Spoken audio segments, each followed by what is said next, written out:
સુરેન્દ્રનગરના ધાંગધ્રા તાલુકાના મેથાણ ગામે બીએસએફના વીર શહીદ સહદેવસિંહ ઝાલાને અંતિમ શ્રદ્ધાંજલિ આપવા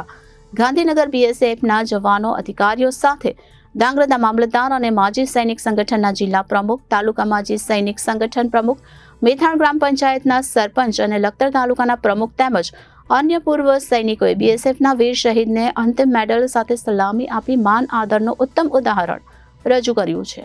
ધાંગધ્રા તાલુકાના મેથાણ ગામે બીએસએફના વીર શહીદ સહદેવસિંહ ઝાલાને અંતિમ શ્રદ્ધાંજલિ આપવા ગાંધીનગર બીએસએફના જવાનો અધિકારીઓ સાથે કદમથી કદમ મિલાવીને ધાંગધ્રા મામલતદાર ગોહિલ સાહેબ, પીએસઆઈ સાહેબ, ગ્રામ્ય અને માજી સૈનિક સંગઠનના જિલ્લા પ્રમુખ શ્રી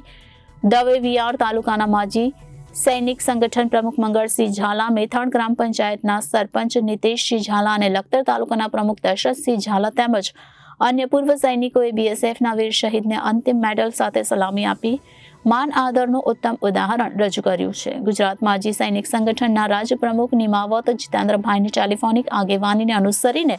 સમગ્ર સુરેન્દ્રનગર જિલ્લામાં સૈનિકોની એકતાનું પ્રતીક રજૂ કર્યું છે। બીએસએફ ગૃહ મંત્રાલયમાં આવે અને આર્મી, નેવી અને એરફોર્સ ડિફેન્સ મંત્રાલયના અંડરમાં છે, પરંતુ સૈનિકોની એકતા તો સુરેન્દ્રનગર જિલ્લામાં જોવા મળે છે, જે પ્રેરણા આપે છે। Bureau report, Janadesh news, Surendranagar.